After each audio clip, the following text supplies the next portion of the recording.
It's not easy. It's definitely not easy. It's very, very hard. What Bree and I are doing. But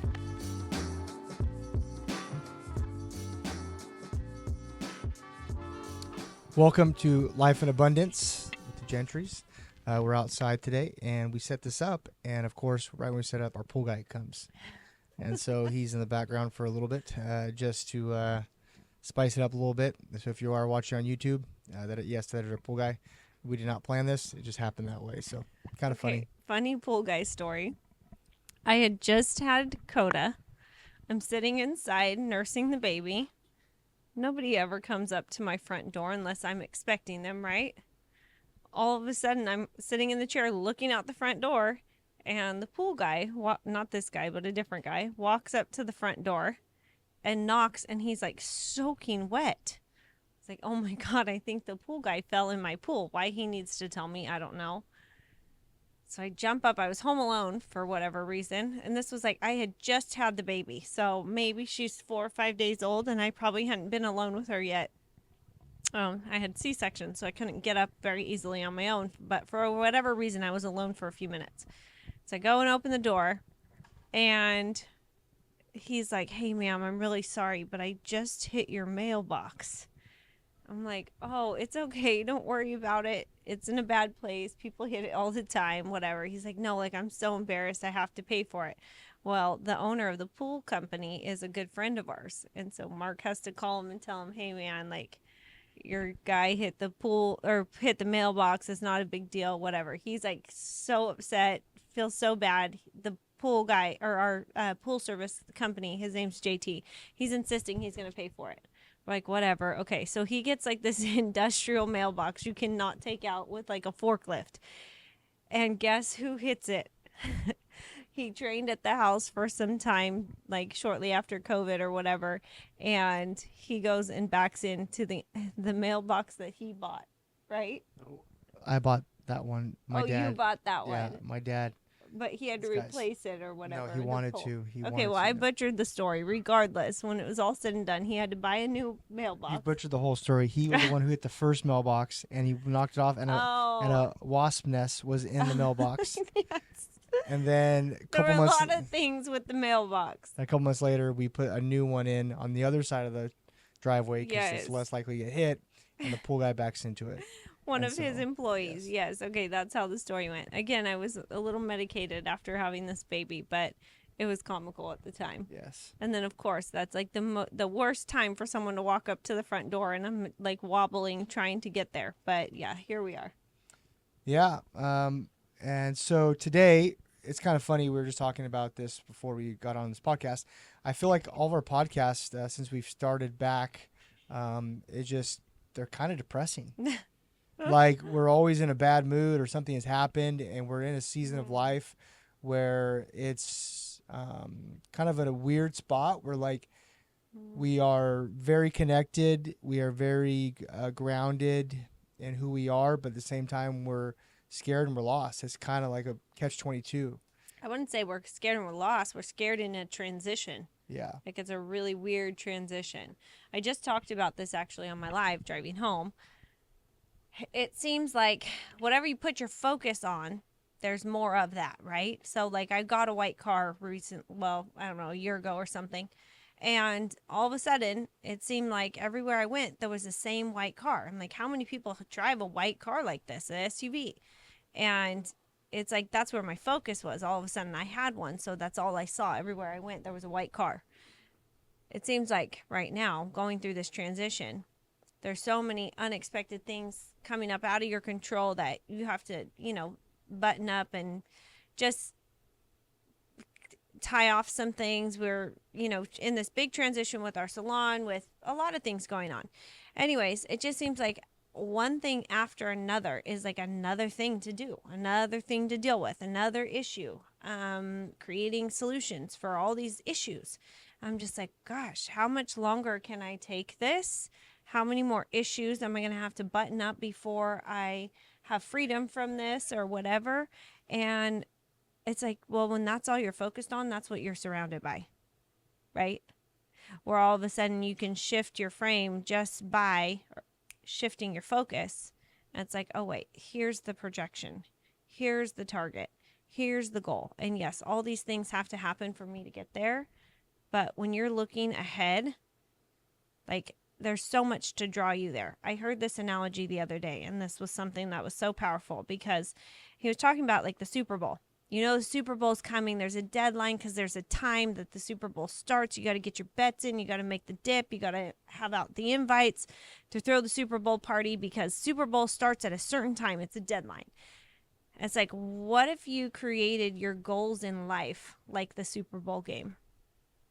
All the anticipation leading up to the Super Bowl game for your party, for your bets, for whatever, draws you to that time frame and the actual event. If you set a goal in your life and you're creating moves leading up to that event to make that happen, you're bound to win because now you have a deadline.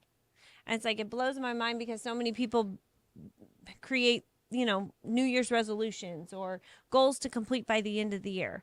It's like when you put something out there so far in advance, like 12 months from now, you're less likely to hit that goal because you keep buying yourself time. It's just natural nature for people to procrastinate because you have 12 months to get there. Then you have 10 months. Then you have 4 months. It's like, oh, shoot, it's creeping up on me fast. And before you know it, it's next month. And what did you do to work your way towards that goal? But if you set your goal for Super Bowl Sunday, whatever that is, probably like the 5th of February or whatever it ends up being, you know, there's a time frame and there's a lot of things leading up to it that you need to do so that you can have this party or whatever it might be. And for me, I've set my target with a deadline. And there's so many unforeseen things that keep coming up that I have no control over. And so I have to either push my deadline or compromise what I want. And so that's the place that I'm in right now, is my Super Bowl day and time is being moved, and that's not in my control, and I don't like it. And so more than ever, I'm feeling out of control, and it leaves you with a really unsettling feeling. But I can say, for the goals that I've set for our life, for myself this year, if I don't have a target deadline, I know I won't do it. But when I have a target deadline, and it's even a little bit sooner than what I'm comfortable with, there's some pressure to actually send out the invites, make the dip, blow up the balloons, get everything ready. And you're bound to win. Kind of funny. We didn't have a topic with this podcast, and where I was going to go with it is, where do you turn, like in your marriage when things don't go good? Like, do you turn to other people? Do you turn to porn? Do you turn to alcohol? Do you turn to Netflix? Or do you turn to God? Do you turn to each other? You know, kind of ties into what Bree said, is like, you know, you have all these plans, you have these visions of what life should be like, and we get bogged down, or we get mad or numb or paralyzed, and we don't just do what's right in front of us. We don't turn to God and say, okay, what do you want me to learn from this? Where do I need to go with this?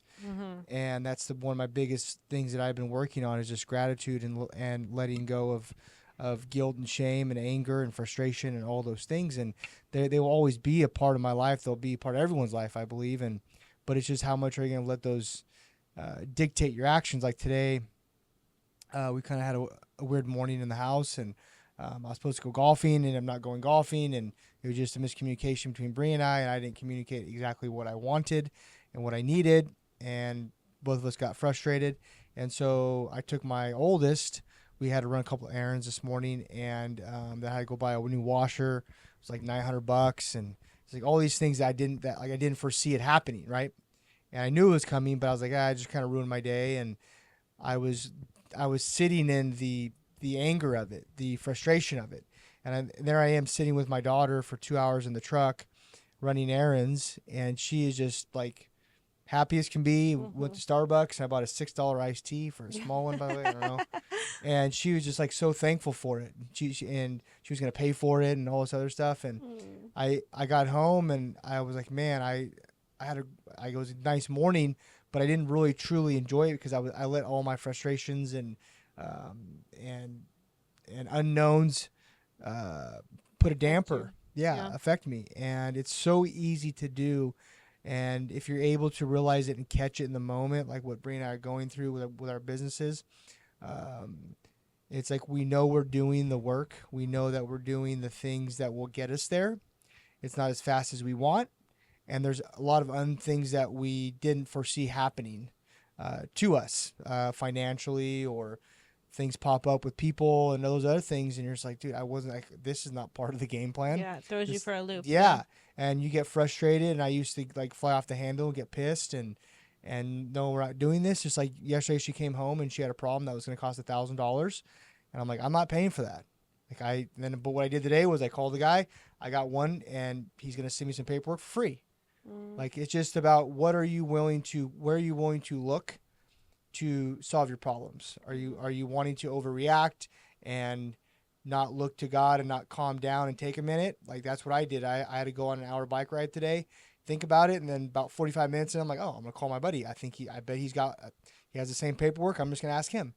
And I made a phone call, and sure enough, the phone call was less than 20 seconds, and I saved $1,000. But I had to take a time out, and I had to focus on, okay, God, like, what do you need me to hear right now? Because I was so pissed, and I'm sitting in my office, and I'm getting more mad. But I'm like, hey, I got to get outside my comfort zone. I have to slow down and turn to you. And before, when Bree and I would get in arguments like we did this morning, or I would just get pissed, and I would turn to scrolling on Instagram. I would talk to other people like, oh, yeah, this is going on in my life. This sucks. And they'd be like, yeah, it does. I wouldn't turn to the one thing, the one person that has all the answers, and that's the God, and to slow me down and to give me the answers that I need. Yeah, and also having the ability to control like your reaction. Are you going to act, or are you going to react, right? I think a lot of times that's your just immediately your instinct is to react, because now you're having to address all of your feelings about a situation and not act based upon the facts. And that's exactly like we use a tool in our coaching business called stacking, and that's what it does. It makes you pause, it makes you stop, makes you think, and sometimes not even like overthink. Let's just sort all this out. Let's put all the facts out there. And so I'm not overthinking this, because immediately you can change the smallest situation. As Mark and I talked, we're like, I could get a phone call that could change all of this like that. But we're sitting here dissecting scenarios that become like they're making me nauseous, and it's like, well, why am I letting myself do that to myself? Well, and that's what happened to me this morning. I got back from the errands, and I did a stack, and I separated my facts and feelings, and I was like, just started into the stack, which is like a journal, and I was just all about my feelings. Like, I'm pissed, like, why this, why that? And there's a point in a prayer stack where it says, dear God, and you're having a conversation with God, and I just ask him, why am I going through this? Why is this like this? And I meditated, and God says so clear, he's like, because you are lazy. You are not putting in the work that is required to get new clients, to do those things. And I was like, oh my gosh. And so I went on a bike ride, and I voice memoed 8 guys that I just popped in my mind right then. I'm like, okay, I'm just going to voice memo them. Now, none have responded, but I'm doing something rather than just sit there and complain about it. Just like that conversation we had last night where that guy wanted $1,000 for something, and Bree and I just were going back and forth. There was no answer involved. And I got the answer today when I calmed down. I took my feelings out of it. And I'm like, what are the facts? Well, my facts are my buddy's in that business, and it's not a big deal to him, so I just called him, and that's what happened. Yep, just don't react. Just don't react. And that's one thing that in my life, I've always been a reactor, and I've been really good in the last month of not reacting, and the last couple of days we both have been stressed, and I reacted, but I had to take myself out of it today. And when you figure out like where to turn to, whereas before I would turn to my feelings, like I said, I would turn to Instagram, I would turn to mindless things that didn't add any value to my life.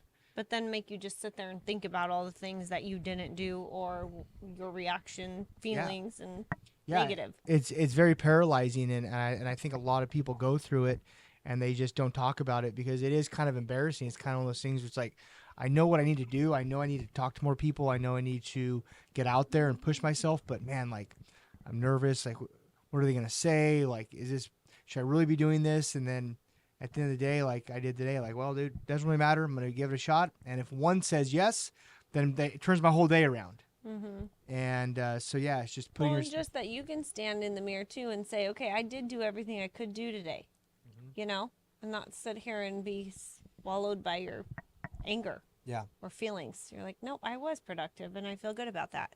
Yeah. So now we can sit on the patio and enjoy our podcast together. Yeah. No, it's so true. I sat with Jacqueline Looper today, one of my clients, longtime client, just great person, and her and her husband we've come to know rather well. He does a lot of the back office stuff for our businesses.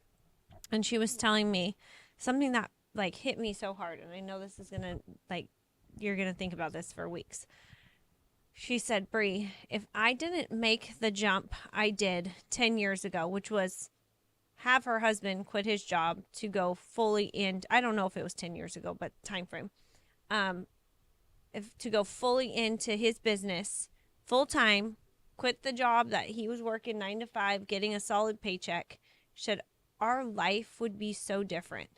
And what I've come to realize by us making that jump, taking that leap of just, we don't care, we are scared, we're going to do it anyways. We're going to do it scared. If we didn't make that jump, we not only would be altering our life, but our children's lives and the generations to come. By us making this move, taking this jump, we will now affect the generations to come. And I thought that was so powerful because it's true. Him being an entrepreneur and building what he's building. Their son is like so advanced in technology and things like that he's going to step into his dad's business one day and help them. And what like a powerful force a father and son can be, right? And she's like, if I didn't do that with my husband at that time, like my son may not have taken this path, where he might lead then his son or whatever it might be, and like what they've been able to produce in this time frame. I know just from the referrals that I've sent him this year, I feel like we have sent them so many referrals, and that's probably impacted their life in some way, shape, or form. So I can only imagine with all of his clients doing that, like what that can do for their world. And just where are we at right now that is holding us back from making that next jump. And look at the sacrifice you're making if you don't do it. The generations to come will not then experience that impact. And I thought the way she said it was so like beautiful and perfect, because it's true. It put life into perspective for me, because it's like I have to do some really hard things in the next couple weeks that I'm very uncomfortable with and they are unfamiliar with. And part of that is shifting gears and moving my focus and my attention off of the white Suburban over here that I'm driving to now something different with a new deadline for my football game and whatever. And it's very uncomfortable, but I've decided and I'm committed to push myself in that direction, because I don't want to sacrifice the potential for my children and the generations to come by sitting still and not jumping. It was just so cool how she said it and just opened my eyes, because I'm like, you're right.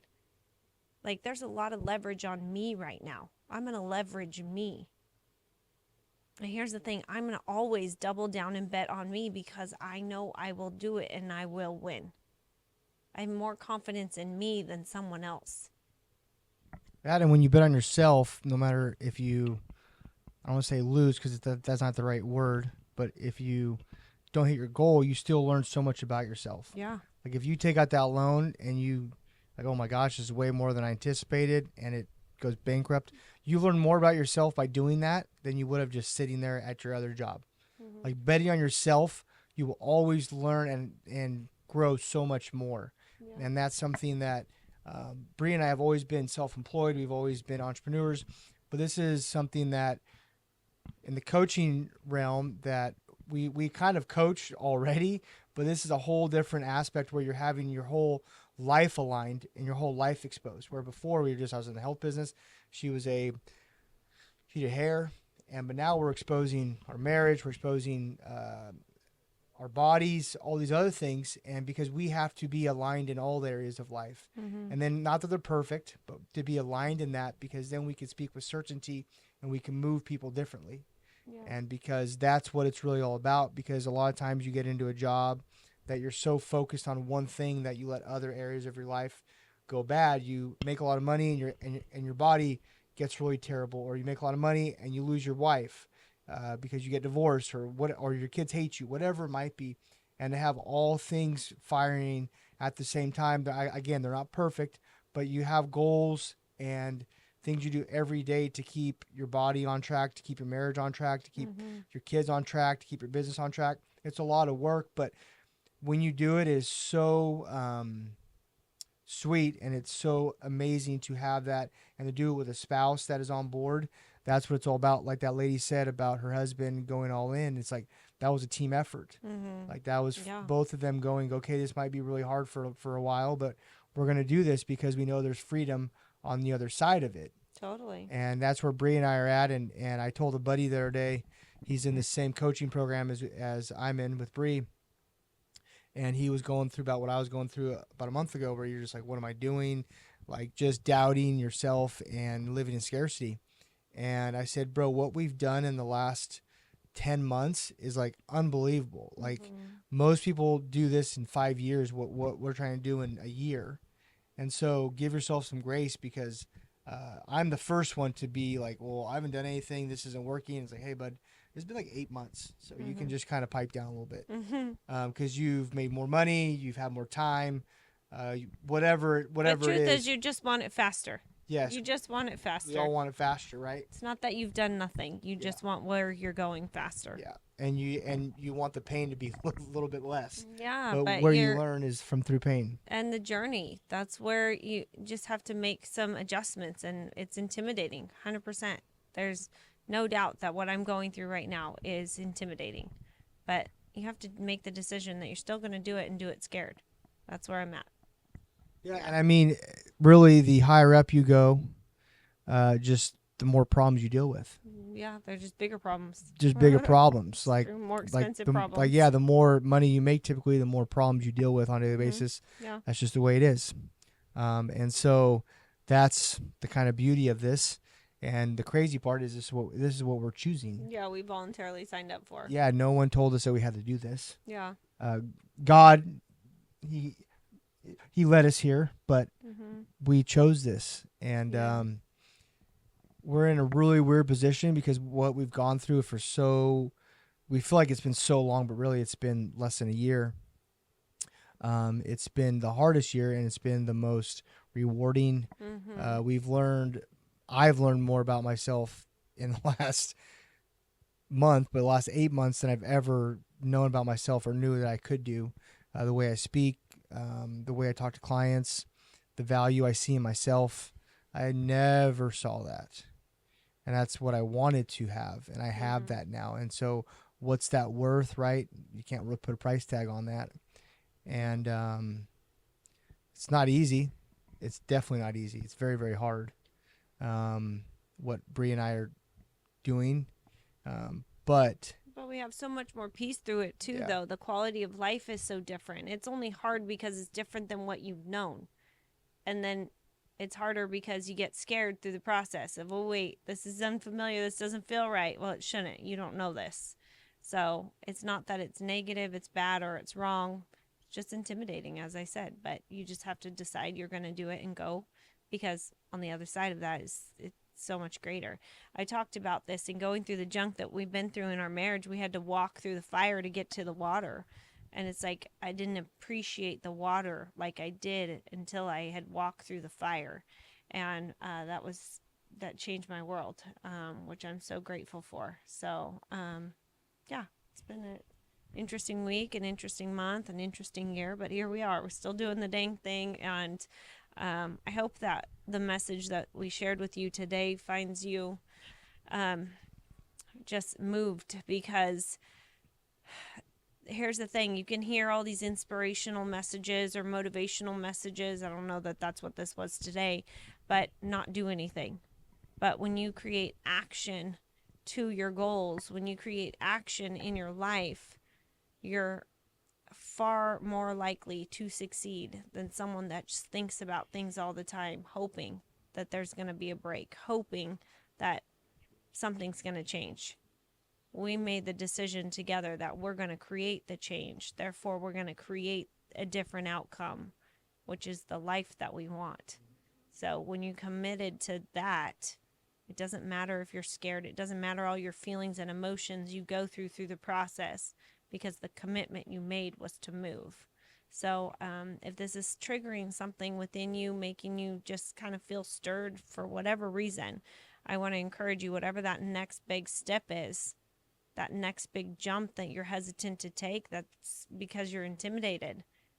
Don't sit there and allow your life to continue the way it is when you can have something so much greater and so much sweeter. When your body can be transformed and be what you want. When your marriage can be transformed in something you never even knew you could have. When your business can be transformed all because you're showing up differently and just better. Like, that's the sacrifice by not moving. You have to be the one to make that decision. That's exactly what we did. And I'm not going to lie, it is scary. It is intimidating, but you still do it. So if this is something you want more information about, feel free to reach out to us. We're on Instagram, Mark Gentry Training, and I'm Blonde by Bree. Send us a DM. You can just say moved in the DM, and we got you. We get it. So Yeah, like I said at the beginning, where do you turn when things are uncomfortable, when things are hard? Do you turn to the world? Do you turn to people and social media and YouTube and Google, or do you go to God? Because all the other stuff is very fleeting. It's very, they might give you short-term fix, but the long-term fix is God, and that's the God. That's the same person that is the same today, tomorrow, and the next day. So yeah, it's great.